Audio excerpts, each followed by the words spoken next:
In 1870, in the frost-bitten heart of Indiana, a butcher returned from war and began to feed a starving town with a miracle that was, in truth, a curse. The war had been over for 5 years, but you wouldn't know it by looking at the land or the people. The fields lay fallow, choked with the ghosts of harvests that never came. The silence was the worst part.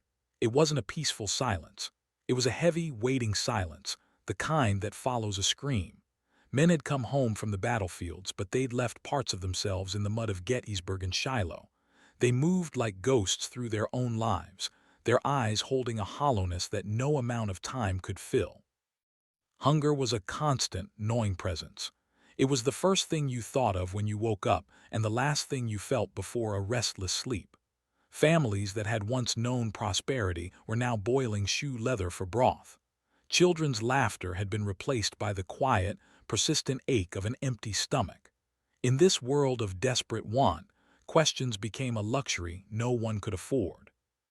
To ask a neighbor where they found a scrap of food was to admit your own destitution, to expose the vulnerability that could get you cheated or worse. So the silence deepened, a shared, unspoken pact of survival. People looked through each other, not at each other, their gazes fixed on some distant point of hope that never seemed to get any closer. They were a community starving together, but dying alone, each family an island of quiet desperation. It was a landscape primed for a savior or a monster. And in the end it got both, wrapped in the same man. And into this profound silence he returned. He didn't arrive with a grand announcement or a wagon full of possessions. One morning, the door to a long derelict building on the edge of town was simply open. A freshly painted sign hung above it, the single word stark and absolute: butcher. He was a veteran, that much was clear. Not from a uniform he wore plain, dark work clothes, but from the way he held himself. It was a posture of permanent vigilance, as if he were still listening for the snap of a twig in enemy territory, still scanning the horizon for a threat. His eyes didn't connect, they assessed, they measured. He spoke in clipped sentences, if he spoke at all, preferring the finality of a nod or a shake of the head. He was a man who had seen the world reduced to its most brutal essentials, and he had brought that brutal calculus home with him. What was truly shocking, what felt like a tear in the fabric of their bleak reality, was the state of his shop. From the very first day, its hooks were heavy with meat. Perfectly trimmed cuts of deep, red flesh lay on the counter, wrapped in clean paper. While the rest of the county withered, his shop was an oasis of impossible abundance. And the prices were a miracle. They were so low, they felt like an act of charity, a gesture of grace in a godless time. For people who had forgotten the taste of a real meal, who had watched their children grow thin and listless, this was salvation. He was an answer to a prayer they had been too broken to even whisper. There's a rumor from the old field hospitals of the Civil War, a story the surgeons would tell only when they were deep in their whiskey. They said that after a major battle, when the supply wagons were cut off, the line between the living and the dead became a resource. They said a starving man will eventually see a fallen comrade not as a friend to be buried, but as a harvest to be gathered. It was just a story, of course, a dark piece of battlefield folklore. But it speaks to a truth that the people of that Indiana town were about to learn firsthand, that the mechanisms of survival, once learned, are not easily forgotten. The butcher had learned his trade in a place where the value of a man's life could be measured in pounds of flesh. And he had brought that lesson back to a world that was just hungry enough not to question the curriculum. He had seen what people were capable of when the thin veneer of civilization was stripped away by cannon fire and starvation. And now he was betting that the quiet desperation of home was no different from the loud desperation of war. He was betting that hunger could make anyone an accomplice. And as the townsfolk lined up, their coins clutched in their trembling hands, their eyes fixed on the impossible bounty before them, it was clear that he had made a very, very good bet. The war had taught him that everything and everyone was a commodity. The gratitude came first, a powerful, blinding wave of it. It washed away the seeds of doubt before they could even sprout. Men who had been stooped with the shame of not being able to provide for their families now walked home with their heads held high, heavy parcels in their hands. The smell of roasting meat returned to kitchens that had long known only the thin scent of boiled turnips. It was more than just food. It was a restoration of dignity. It was the feeling that maybe, just maybe, the world hadn't ended after all. The butcher was hailed as a quiet hero, a man forged in the fires of war who had returned with not just scars, but with a knowledge, a resourcefulness that the others lacked. They told themselves stories to explain his success. He must have a secret hunting ground, deep in the untracked forests. Or perhaps he had a contact, a supplier in another state, someone untouched by the local blight. These explanations were flimsy, yes, but they were comforting. They were a shield against the unsettling strangeness of it all, because if one were to look closely, there were questions. Why were there no animal hides currying behind his shop? Where was the sound of the slaughter, the smell of the rendering pit? Every other butcher left a trail of their trade, bloodstains awful, the lowing of cattle awaiting their fate. His operation was unnervingly clean, sterile. The only thing that seemed to matter to him, besides the meat itself, was the book. On his counter, always open, lay a thick, leather-bound ledger. It was worn, its cover softened by years of use, its pages filled with his precise, steady script. Each transaction was recorded, not with names or amounts of coin, but with a cryptic system of initials and dates. A customer might buy a hefty roast, and the butcher would dip his pen and meticulously inscribe something like R.W. followed by the day's date. The townsfolk assumed it was his own shorthand, a soldier's habit of codification brought to civilian life. R.W. must mean roast, winterweight, or something equally mundane. It lent an air of legitimacy to his business. It suggested a man of order and discipline, a man who kept careful accounts. He was fiercely protective of that book. A casual gesture, a hand straying too close, and he would subtly shift it away, his eyes momentarily hardening. When the shop was empty, he would stand over it for long stretches, his pen scratching quietly, his focus absolute. It was more than a record of sales, it was a ritual. He tended to the ledger with a devotion that was almost religious. He was a priest at the altar of his own secret scripture. The people saw it, they noted it, but their hunger was a powerful anesthetic. It dulled the sharp edges of their curiosity. They chose to see a methodical businessman, not an obsessive archivist. They chose to see a ledger of accounts, not a registry of something else. They were buying more than just meat. They were buying the comfort of not having to ask the questions that were already beginning to curdle in the back of their minds. The belly rules the mind, the Roman historian Sallust once wrote. It's a truth that echoes through the ages, a simple, brutal acknowledgement of our most basic programming. When survival is on the line, the higher functions, morality, suspicion, even love, can become secondary. The people of that Indiana town were living proof of this ancient maxim. Their bellies were empty, and so their minds constructed a reality they could live with. They chose to believe in the miracle of the butcher because the alternative was unthinkable. The alternative would mean that the very thing saving them was also damning them. And so, the silence continued, but its character began to change. It was no longer the silence of shared hardship. It was the silence of shared denial. A fragile, unspoken agreement to not look too closely, to not connect the dots that were beginning to appear with alarming clarity. They were a congregation of the willfully blind, and the butcher's shop was their temple. Every purchase was an act of faith, a reaffirmation of the story they had all agreed to believe. But belief, like any shield, can only withstand so much pressure from the truth. And the truth was beginning to bleed through, staining their convenient narrative with the dark, undeniable color of dread. The ledger on the counter was no longer just a curiosity. It was becoming an object of fear. Its cryptic initials were starting to feel less like a code for cuts of meat, and more like a set of grim initials on a tombstone. The children were the first to notice the disconnect.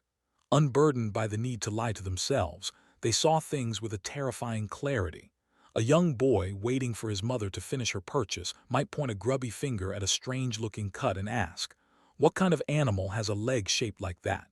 The mother would hush him, her hand gripping his shoulder a little too tightly, a flicker of panic in her eyes.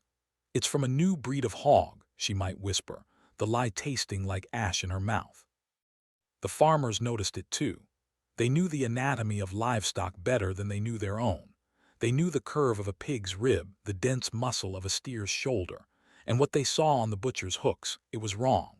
The musculature was too long, the bones too slender. The joints didn't articulate in the way they should. They would stand there, a cold knot tightening in their stomachs, and tell themselves it must be some kind of wild game they'd never seen before. A strange breed of deer from up north, perhaps. Anything to avoid the other possibility, the one that made their blood run cold. Even the taste was different. It was richer than beef, with a subtle sweetness that was unlike any pork they had ever eaten. It was delicious, horrifyingly, addictively delicious. The town was feasting, growing stronger, but a deep, spiritual sickness was taking root. They were nourishing their bodies by starving their souls, and the price of that bargain was becoming terrifyingly clear. The unease began to coalesce around the ledger. It became a focal point for the town's unspoken fears. People would find excuses to linger at the counter, their eyes trying to steal a glance at the open page as the butcher made his entries. The pattern was becoming impossible to ignore. A farmhand would fail to show up for work, his meager belongings left untouched in the barn loft. A few days later, his initials would appear in the book, written in the butcher's steady, emotionless hand. A lonely widow who kept to herself on the edge of town would suddenly vanish. No one had seen her leave, no wagon had come for her. And there in the ledger her initials would be recorded, a silent testament to her absence. The book was transforming from a simple account of sales into a chillingly accurate chronicle of disappearances. It was a calendar of erasure. The coincidence was too great, the pattern too perfect. Yet to voice this suspicion aloud was to risk everything. It was to risk being ostracized, to be seen as a troublemaker, a spreader of dangerous gossip. More than that, it was to risk being cut off from the only reliable source of food. And so, the knowledge remained a whisper, a shared glance between neighbors, a sudden, heavy silence in the middle of a conversation. They were all trapped in the same terrible secret. They were all reading the same horrifying book, and they were all pretending they couldn't understand the words. The butcher, for his part, seemed oblivious to the growing fear. He continued his work with the same detached efficiency, his pen moving across the ledger as if he were merely recording the weather. There is a concept in psychology known as a folie à deux, a madness shared by two. But what happens when that madness is shared by an entire community? It ceases to be madness and becomes reality. The shared delusion of the town was that the butcher was a provider, and the ledger was a record of his provision. But this delusion required constant, active maintenance. It required them to ignore the growing list of the missing. It required them to ignore the strange taste of the meat.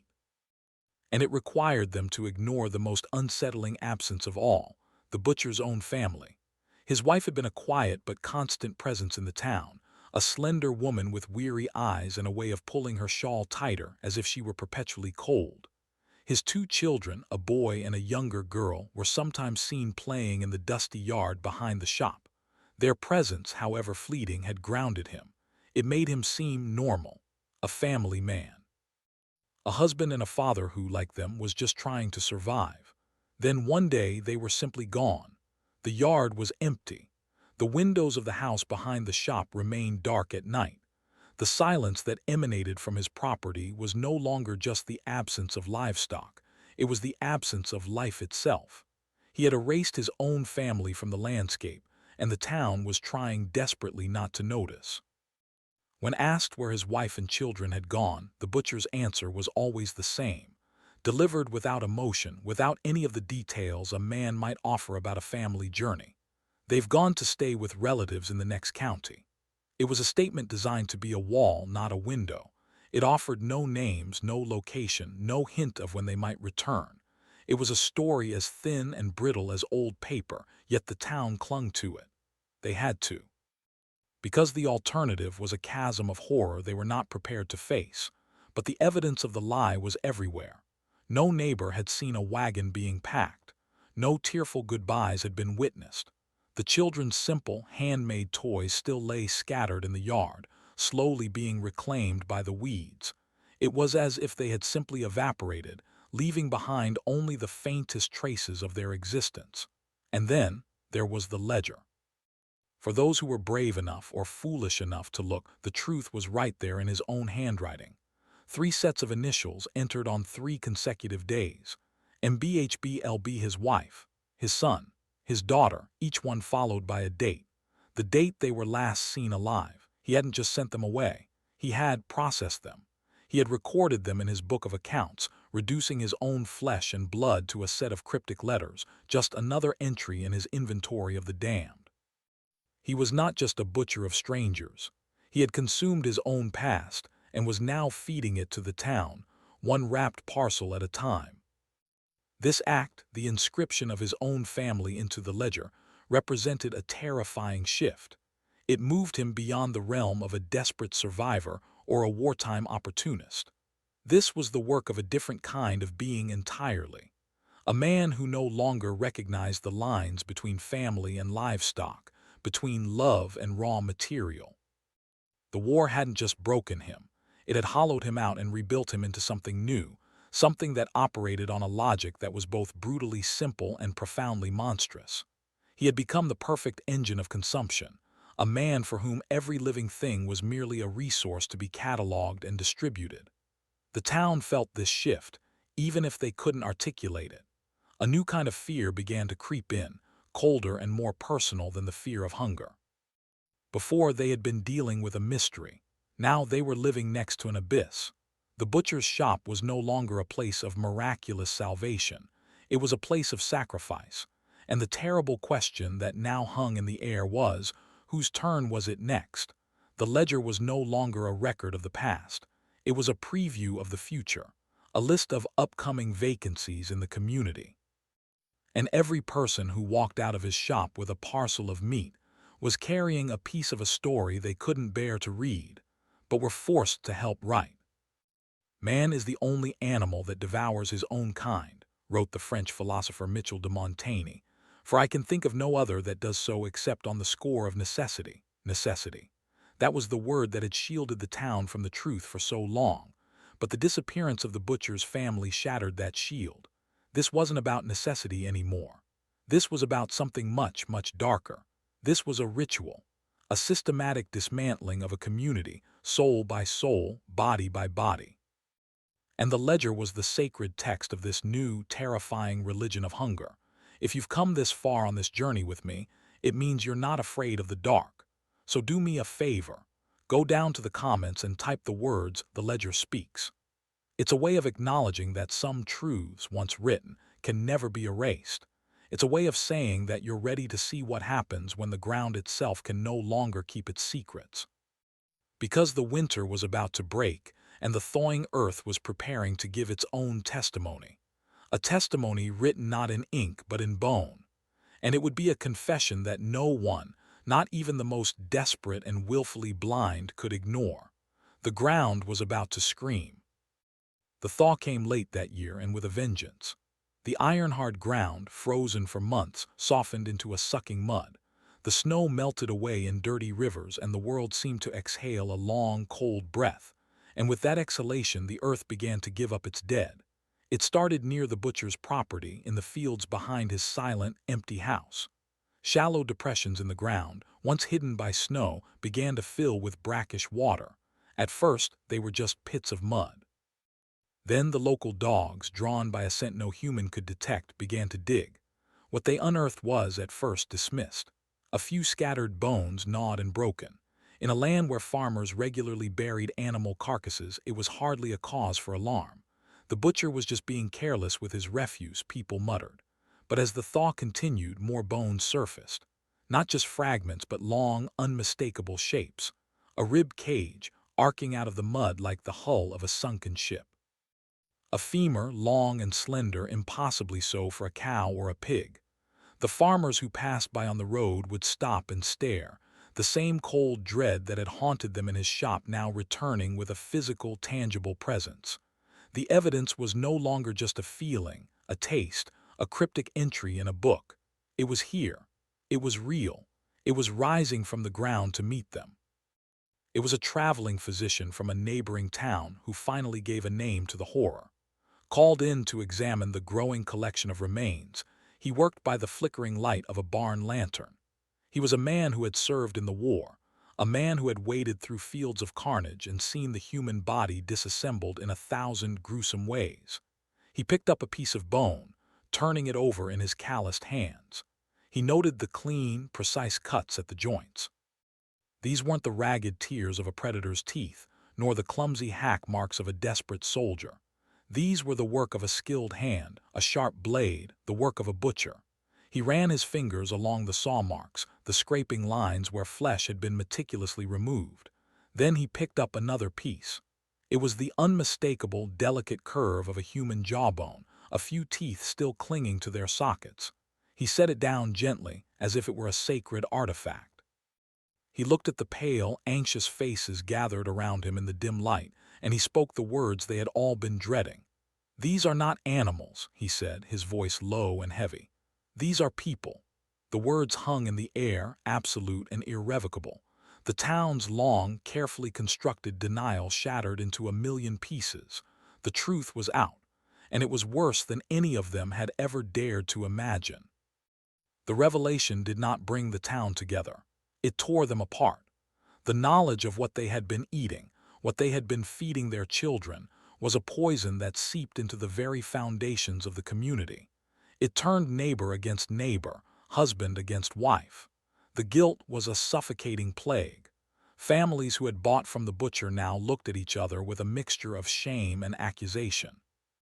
Every meal they had shared, every moment of relief and gratitude they had felt, was now retroactively tainted, turned into an act of unwitting cannibalism.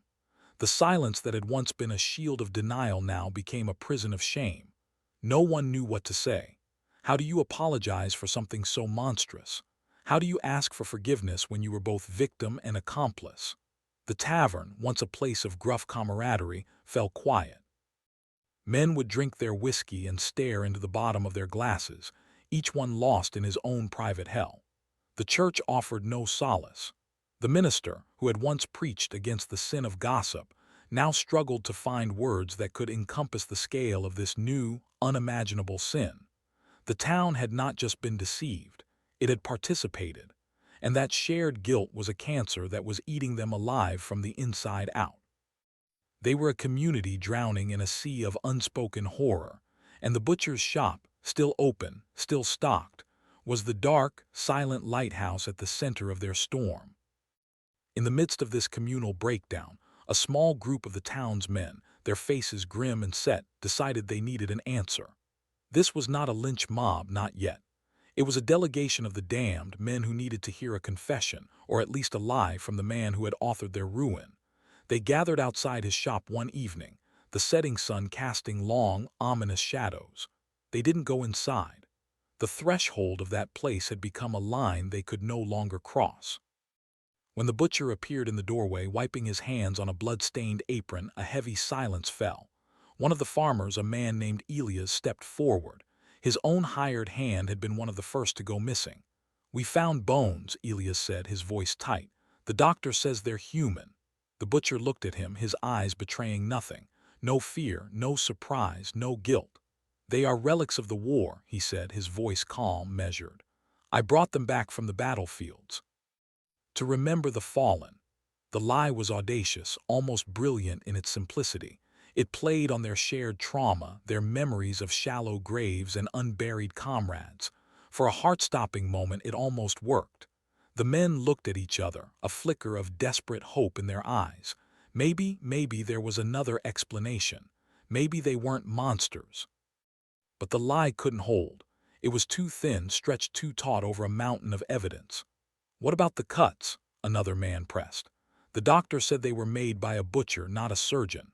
The butcher's expression didn't change. "Field medicine is a brutal art," he replied, the calmness in his voice now sounding less like innocence and more like an icy, impenetrable contempt. He was not just lying to them, he was mocking them, scorning their feeble attempt to grasp the reality of what he was. He had seen the true face of the world in the war, and he knew that these men, with their soft, peacetime sensibilities, were no match for him. The standoff might have dissolved into a tense, unresolved silence had it not been for a child, a young boy, no older than 10, who had followed his father to the gathering. While the men were locked in their verbal battle, the boy had wandered over to a pile of the unearthed bones that had been brought to the shop as evidence. His eyes scanned the grim collection, and then he let out a sharp, sudden cry. He was holding a small, skeletal hand, and on one of its bony fingers was a simple, tarnished silver ring. "It's Uncle Jacob's," the boy cried out, his voice a piercing note of pure, unadulterated truth. "He never took it off."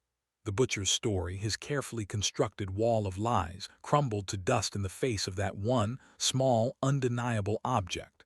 The game was over. The boy's cry was the spark that lit the fuse. The town's simmering fear and shame exploded into a cold, hard rage. The butcher was taken into custody, not by a mob, but by the sheriff, who could no longer ignore the tide of evidence. The trial was expected to be a reckoning, a moment of catharsis where the full, horrifying truth would be laid bare for all to see. The community craved it, needed it, as a way to cleanse the stain that had settled upon them. But the reckoning never came. What happened in that small county courthouse was not a trial. It was a carefully orchestrated erasure. It was a second burial, not of bodies, but of the truth itself. The powerful figures in the county, the landowners, the merchants, the officials, had a vested interest in containing the scandal. Many of them had been his customers. Their reputations, their positions of authority, were built on a foundation of perceived moral rectitude. To admit that they too had eaten from the butcher's table, that they too had been sustained by his horrific trade, would be to destroy the very fabric of their power. So the system conspired to protect itself. The court proceedings became a masterclass in obfuscation. The butcher's name in the official records was often misspelled, or reduced to a single initial, or simply replaced with a long black dash. He was being unwritten from his own story. Witnesses were called, their testimonies filled with grief and horror. The farmer Elias spoke of his missing hired hand.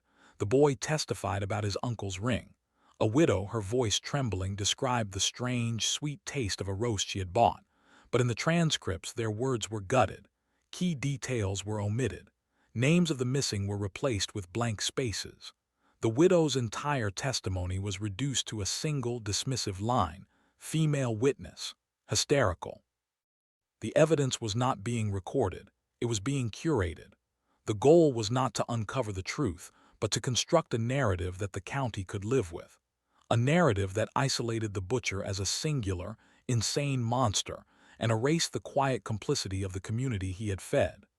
The most chilling part was the butcher's own demeanor throughout the proceedings.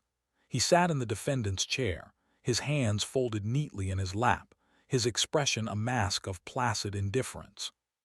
He answered the few questions put to him with the same flat, emotionless tone he had used in his shop. He was a ghost at his own trial, a man who had already passed beyond the reach of their judgment.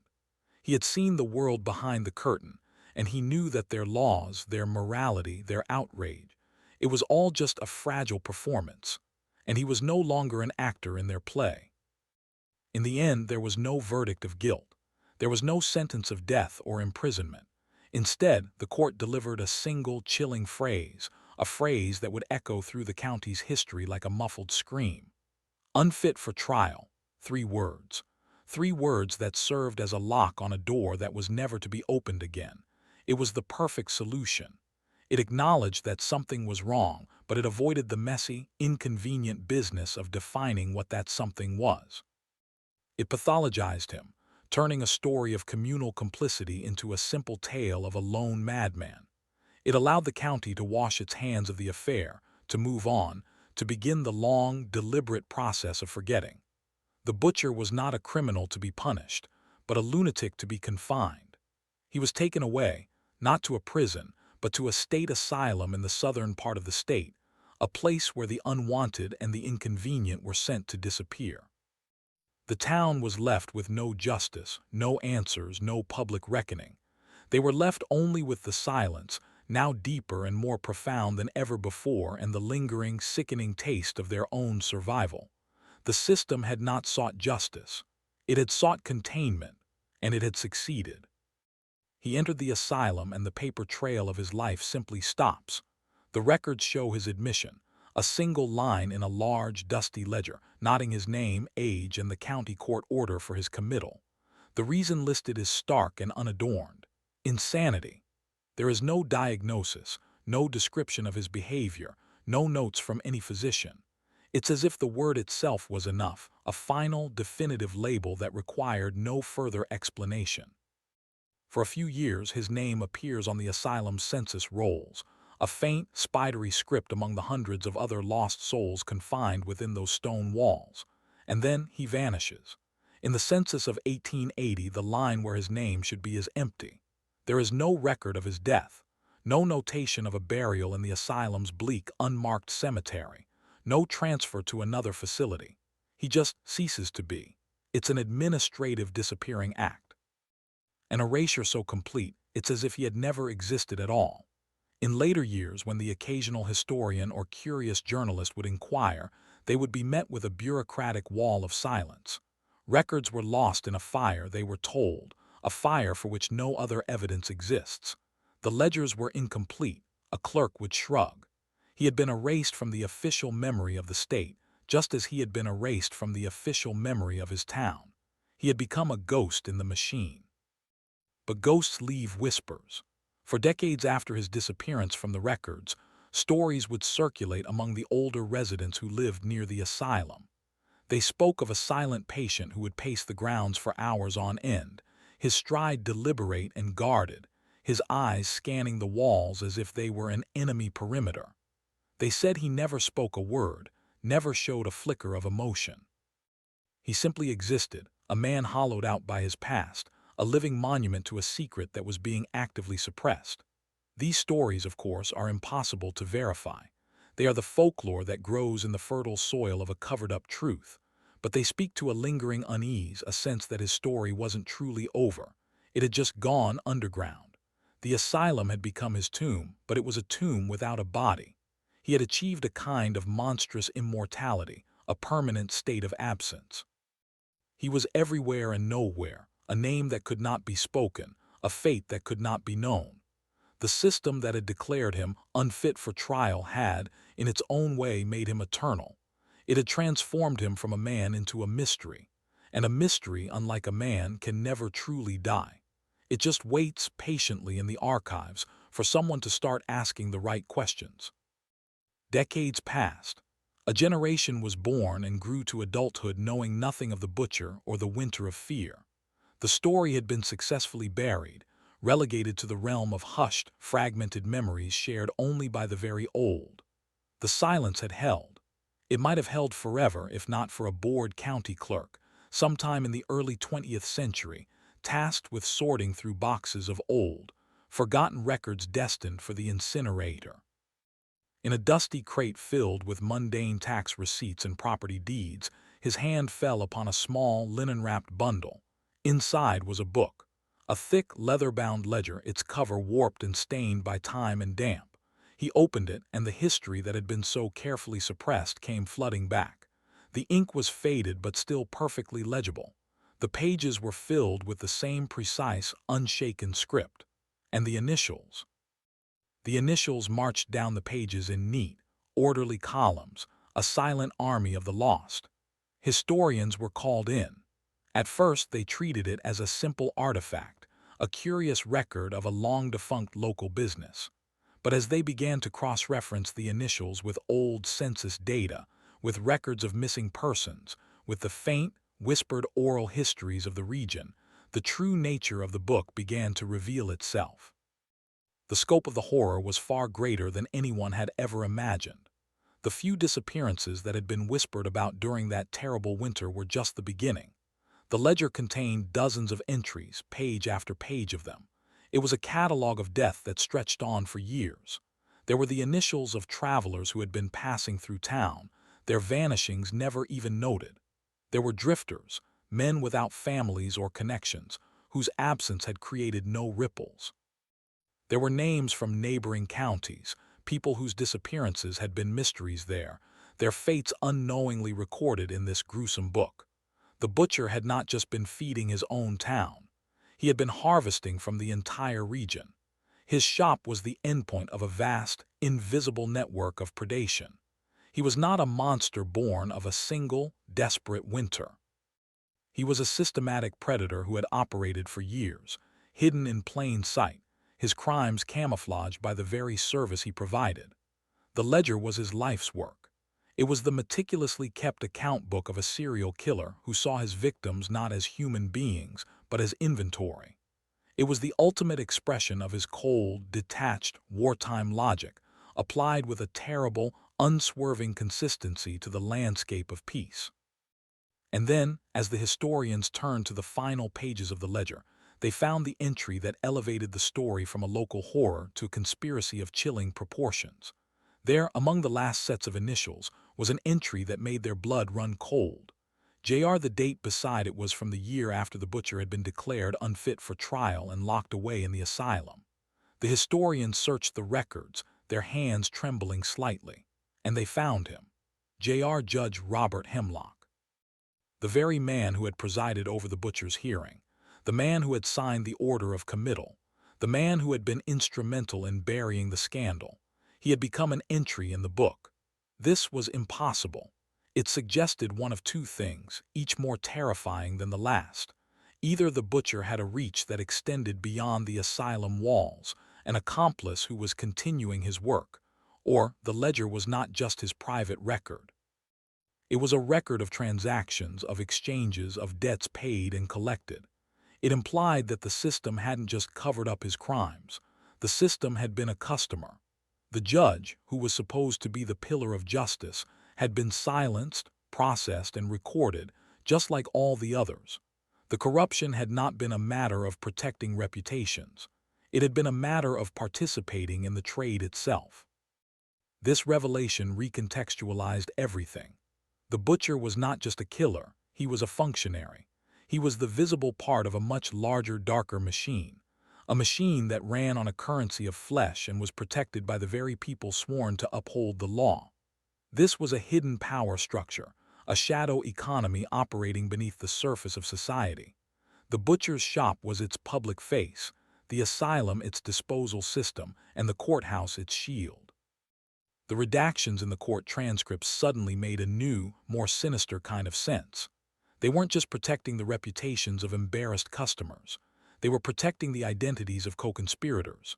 They were hiding a rot that went all the way to the top. The phrase, unfit for trial, now sounded less like a legal verdict and more like a business arrangement.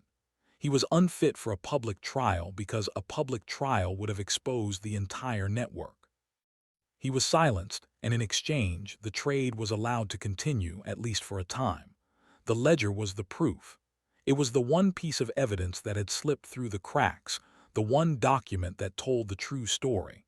It was a story not of a single monster, but of a monstrous system. A system that had commodified human life and had integrated that commodity into the very structures of power. If you are still with me, you are no longer just a viewer. You have become a witness. You are bearing testimony to a truth that was meant to be buried forever. So I ask you to do one more thing. In the comments below, write the words, "The system was the butcher." It is a recognition that the greatest horrors are often not the work of a single, deranged individual, but the product of a system that allows, enables, and protects them. It is a way of saying that you see the deeper truth that lies hidden beneath the surface of this terrible story. Because what happened in that small Indiana town was not an anomaly. It was a magnifying glass. It was a glimpse into the dark machinery that often operates just out of sight, a machinery that runs on silence, complicity, and the quiet, profitable erasure of inconvenient lives. The butcher may have wielded the knife, but the hand that guided him belonged to a much larger, more terrifying entity. And that entity, it never went away. It just learned to hide its ledgers better. The rediscovery of the ledger and the subsequent investigation into the court records did not lead to a new wave of public outrage. By then, the events were too far in the past, the participants all long dead. It became a story for historians, a dark footnote in the state's history. But for those who studied it, the most haunting artifacts were not the ledger itself, but the redacted trial transcripts. The thick, black bars of ink that covered names and testimonies were a testament to a deliberate, methodical cover-up. They were a form of violence in themselves, an assault on the historical record. But the ink of that era was imperfect. Over the decades, it had faded and bled. And as modern imaging technology was applied to the documents, ghosts began to emerge from beneath the black bars. Faint letters, fragments of words, the ghostly outlines of the names that had been so desperately hidden. The names belonged to the town's elite, landowners, merchants, a banker, the very men whose descendants were now the pillars of the community. Their complicity had been written out of the story, but the paper itself had refused to keep the secret forever. The truth, it seems, has a way of bleeding through. This act of erasure was, in its own way, a more profound crime than the butcher's murders. The murders were the work of a monster. The cover-up was the work of a society. It was a conscious decision to sacrifice the truth in order to preserve a comfortable lie, to protect the myth of their own civility. The butcher was monstrous, yes, but he was also useful. By declaring him insane, by making him the sole repository of the town's sin, they were able to cleanse themselves. He became the scapegoat, the dark figure onto whom they could project all of their own fear, guilt, and complicity. He was the monster and they were his victims. It was a neat, simple story, and it was a complete and utter lie. The faint, ghostly names emerging from the transcripts told the real story. The story of a town that had not been merely victimized but had actively participated. The story of a ruling class that had not just looked the other way but had partaken at the feast. The story of a system that had sacrificed its most vulnerable members to maintain its own power and comfort. The butcher was not an aberration from their society. He was the logical conclusion of it. The final pages of the ledger are perhaps the most terrifying part of the entire story. After the last entry, after the initials of the judge, there are dozens of blank pages. The lines are there, neat and ruled, waiting. The ink in the butcher's pen had run dry or his hand had been stayed, but the book itself remained unfinished. It's an invitation to madness. A silent, screaming void that speaks to an intention that was never fulfilled. What other names were meant to be inscribed on those pages? How much further did the network extend? The blank pages are not an ending. They are a pause, a story interrupted mid-sentence. They are a testament to a machine that was stopped but not dismantled. Archivists who handle the book today speak of a strange, palpable sense of dread that emanates from those empty pages. It's as if they are still waiting, waiting for a new hand to pick up the pen, waiting for a new season of hunger, waiting for the silence to return. The ledger is not just a record of the past. It is a prophecy of the future, a warning that the mechanisms of that terrible trade are not gone. They are merely dormant. And so the story ends where it began, in silence. The butcher's body was never found. His grave is unknown. His name faded from memory, replaced by a dark local legend. But his work endures. It endures in the faded ink of his ledger. It endures in the ghostly names beneath the redacted court records. And it endures in the silence that still hangs over that small Indiana town, a silence passed down through generations. A silence that says, we do not talk about that winter. We do not talk about what we ate to survive. We do not talk about the neighbors who disappeared. The butcher is gone. But the hunger, the fear, and the complicity that gave him his power, those things are a permanent part of the human condition. He was not a demon who came from some other world. He was a man who simply understood the dark, transactional nature of desperation. He understood that when people are hungry enough, they will eat anything, even each other, even the truth. It wasn't just one man. It was a whole town, a whole system that became the butcher. The man himself was just the one holding the knife. What's truly terrifying is how easily the lines blurred between survival and savagery, between justice and self-preservation, between a community and a pack of wolves. He held up a mirror and the town saw a monster, but they refused to see that the reflection was their own. They locked him away, buried the records, and taught their children to forget. But you can't erase a truth like that. It stays in the soil. It stays in the bloodline. It waits. What part of this story do you think is the most terrifying? The idea of a single killer, or the realization that an entire community was willing to look away. Let me know your thoughts in the comments below. History is not a collection of stories from the past. It is a map of the darkness that we are always, at every moment, trying to navigate. And the things we bury have a tendency of not staying dead. If you want to continue exploring that map with me, subscribe to this channel and ring the notification bell. You never know what secrets are waiting to be unearthed.